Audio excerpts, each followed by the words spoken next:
extends also to Allah's creation, because loving Allah's creation is part of loving Allah subhanahu wa ta'ala. When the Quran talks about dunya, you shouldn't understand dunya to be mountains. Mountains are not dunya. Mountains are alam. It's part of the world. Rivers are alam. Trees are alam. These are all things that we should love and cherish and preserve. Dunya is the ephemeral aspect, the illusory aspect of the world. It's parties, it's prestige, it's positions of power, it's the Mont Blanc pen, and that's the dunya is all of those aspects of the world that entice people. The alam is the aspects of the world that remind people of Allah subhanahu wa ta'ala, and sometimes even from where they don't know. So there's a difference between dunya and alam. Alam in Arabic is called ismu ala. It's the noun, the instrumental noun. It's a noun that enables you to do something. Like tabi' is the stamp. It's what you tatba' bihi. So alam with a fatha, Rabbul Alameen. Alam with a fatha, alim with a kasra is knower. Alam is the means by which you know something. So the world itself is the means by which you know Allah subhanahu wa ta'ala. So the world is something to cherish and to recognize as being from the divine source.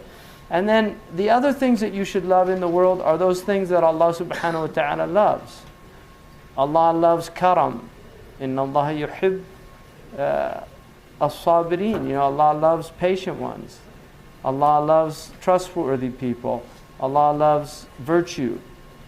Allah loves courage. The hadith says, Inna Allah yuhib ash-shaja'a wa law fi qatri hayya. Even in the killing of a poisonous snake, Allah loves courage. And then whenever Allah loves something, you can always assume mafhum al-mukhalifa that the opposite Allah hates, like cowardice. It's something that Allah doesn't love. And miserliness, because Allah loves karam, generosity. Sakha, Jude. Jude is generosity without having to be asked. Sakha is generosity when you're asked. So the Arabs differentiate between that. So the Prophet was kind of ajwad in this. He was the most generous of people without having to ask. So that assumes kind of askha nas, that he was the most askha, the most generous of people who are asked. So those aspects, so there's a couple of things. One, your kin folk. Allah subhanahu wa ta'ala binds people through relationships. He makes mawadda and rahmah from the marital relationship. From the marital relationship comes children. From children come bonds. Because if you marry a woman, even if you divorce her, you've always got the mother-in-law. It doesn't matter.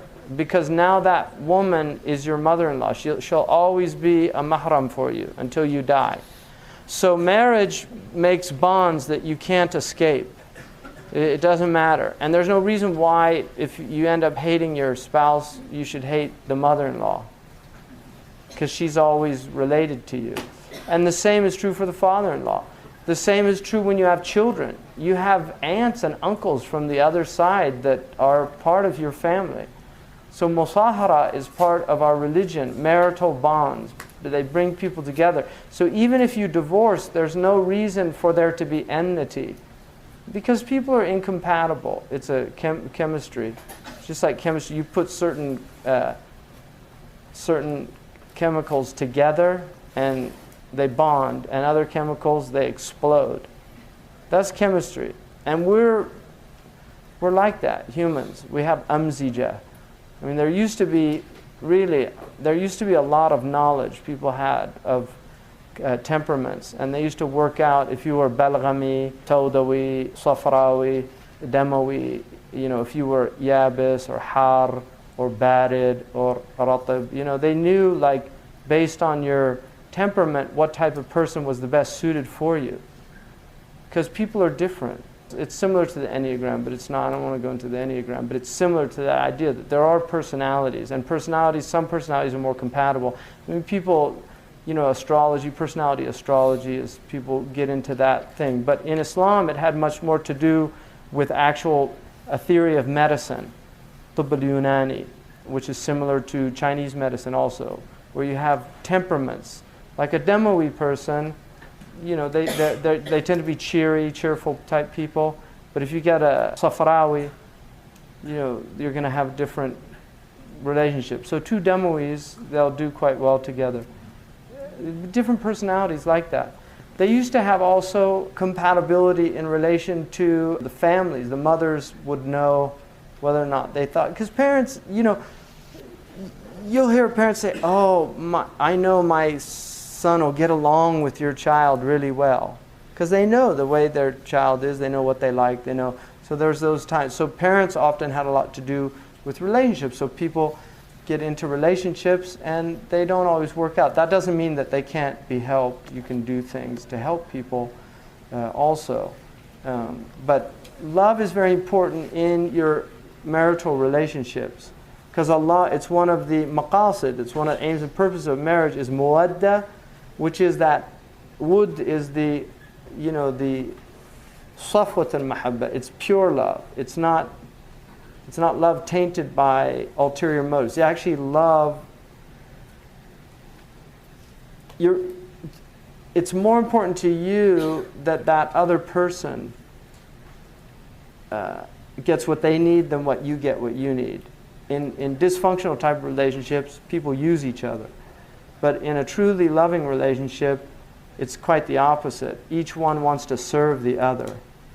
And then they work out in which ways they can best do that. And then also loving your fellow Muslims, having really love for them. Not the Prophet ﷺ said, "Do you want to see a man who's in paradise?" And they saw this man, and one of the Sahaba said, "I wanted to find out what he had that other people didn't have." And he went and he asked if he could stay with him for a few days, and he said yes. And he didn't fast, he didn't pray extra, he was pretty normal, just regular, like anybody else in Medina. And he couldn't understand it, and he was convinced, why is this man different? And he told him, I want to see is there anything that you do? What's your practice?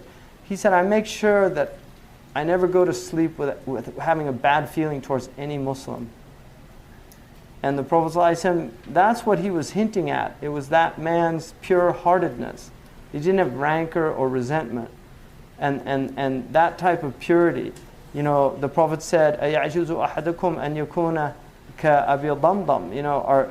Is one of you unable to be like Abu Damdam? Abu Damdam was somebody who used to give his honor, his name, in charity to people that spoke ill of him.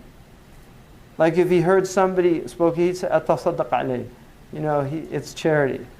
In other words, those good deeds that the man lost for speaking ill of him, he gave back to him as charity.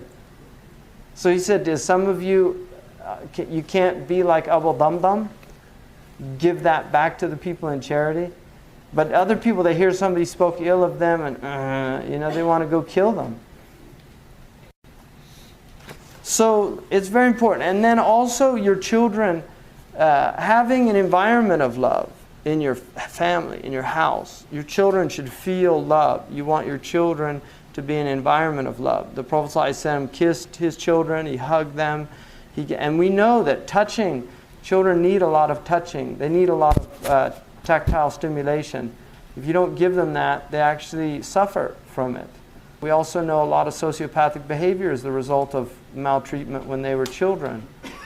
So it's very important to have a lot of love in the house.